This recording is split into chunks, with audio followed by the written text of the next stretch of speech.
Video के इस भाग में हम प्रभु श्री राम का गुरु विश्वामित्र के साथ वनगमन और ताड़का वध की कथा को विस्तार से जानेंगे। और दोस्तों, हमने इसके पीछे की कथा राम कथा भाग 1 और राम कथा भाग 2 अपने चैनल पे डाला हुआ है, जिसके लिंक हम वीडियो के डिस्क्रिप्शन बॉक्स में डाल देंगे। अगर आपने नहीं देखा है वो वीडियो तो वहां जाकर के आप देख सकते हैं।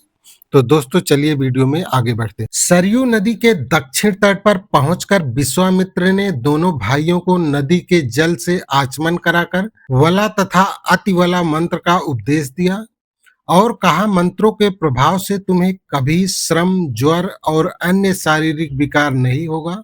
तुम्हारी बुद्धि विकसित होगी, अतः जगत में यश फैलेगा।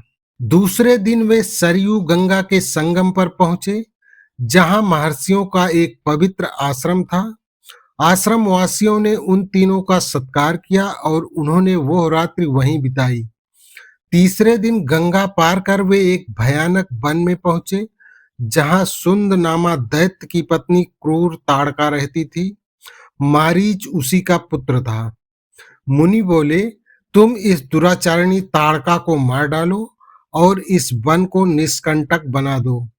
पूर्व काल में सुकेतु नाम के एक प्रसिद्ध पराक्रमी और सदाचारी यक्ष थे। उसने संतान की प्राप्ति के हेतु कठोर तपस्या की। ब्रह्मा जी ने तपस्या से प्रसन्न होकर उसे एक कन्या रत्न प्रदान किया। सुकेतु ने उस कन्या का विवाह जंभ के पुत्र सुंद से किया। ताड़का ने मारीच को जन्म दिया। दोनों के अत्यधिक अत्याचार से कुपित हो अगस्त मुनि के शाप के प्रभाव से वे राक्षस हो गए। तुम स्त्री हत्या का विचार कर इसके प्रति दया ना करना। प्रजा की रक्षा के लिए क्रूरतापूर्ण या क्रूरता रहित, पातक युक्त या शुद्ध कर्म भी करना पड़ता है। ताड़का महापापनी है, अतः उसका वध ही उचित है। मुनि के वचन सुन श्री राम ने धनुष की प्रत्यंचा से ध्वनि की।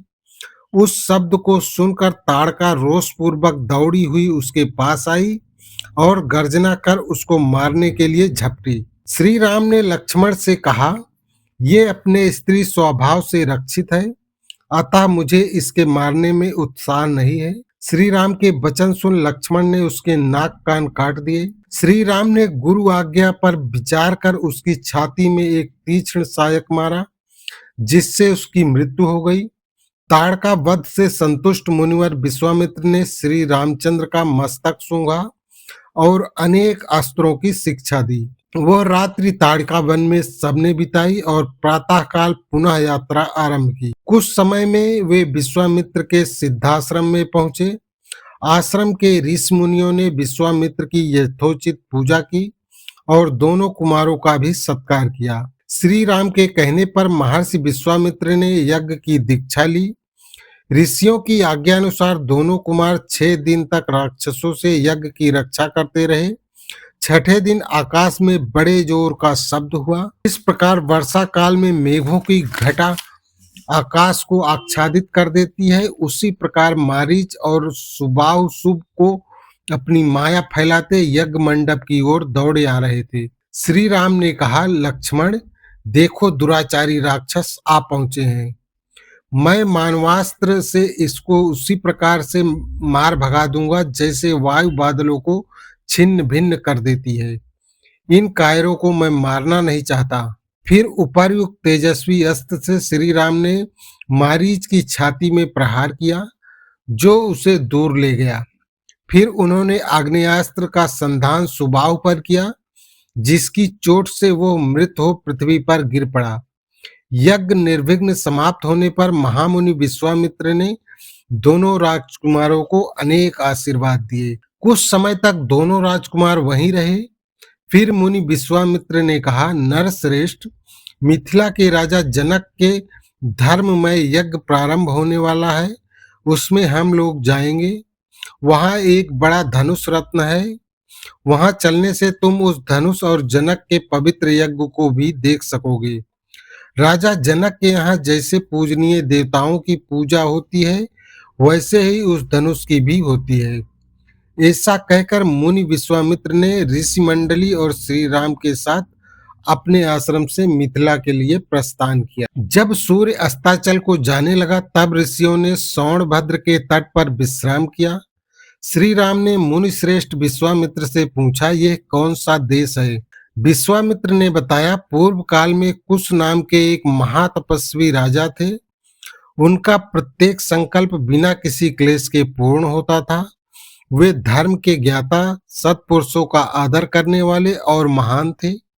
उनकी पत्नी विदर्भ देश की राजकुमारी थी। उनके पुत्रों का नाम कुशाम्ब, कुशनाथ, आशूर्तरजस तथा वसु थे।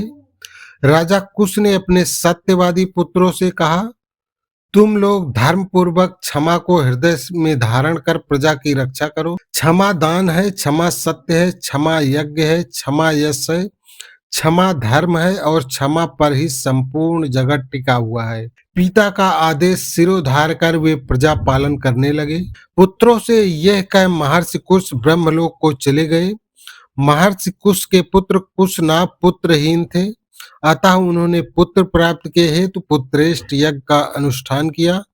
कुछ काल के पश्चात बुद्धिमान राजा कुशनाभ के परम धर्मात्मा गाधि नामक पुत्र हुआ।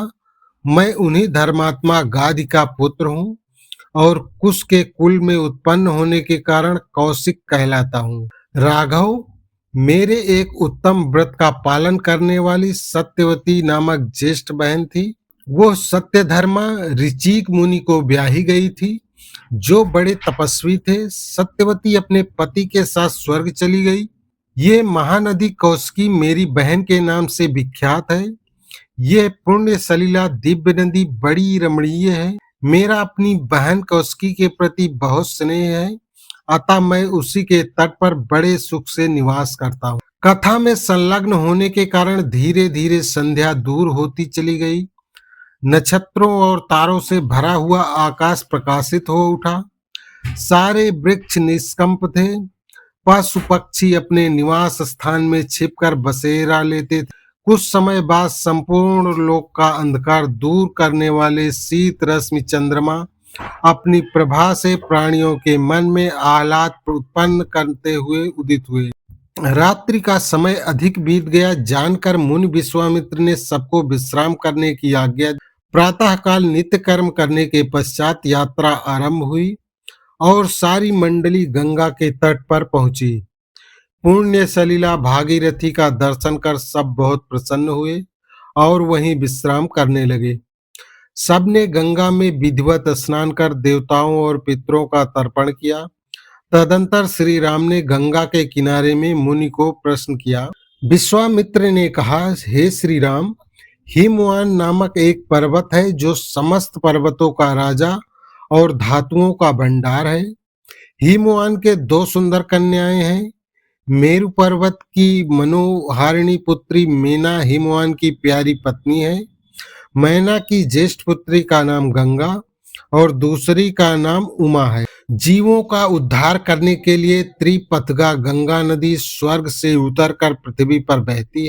गिरिराज की दूसरी कन्या उमा ने कठोर तपस्या की। गिरिराज ने वह विश्व वंदिता अनुपम प्रभावशाली पुत्री उमा भगवान शंकर को ब्याही। अतः सरिताओं में श्रेष्ठ गंगा और भगवती उमा दोनों ही वंदनीय हैं। श्रेष्ठ गंगा तथा भगवती उमा का आख्यान समाप्त होने पर सब ऋषियों ने यात्रा आरंभ की। वे सब राजा सुमत की राजधानी में पहुंचे, जो परम कांतिमान और दुर्जन वीर थे। तो दोस्तों, अगर आपको वीडियो पसंद आया हो तो वीडियो को लाइक करें और एक प्यारा सा कमेंट करें, और अगर चैनल पे नए हैं तो चैनल को सब्सक्राइब करें। और दोस्तों, इसकी आगे की कथा हम अगले वीडियो में आपको दिखाएंगे। धन्यवाद दोस्तों।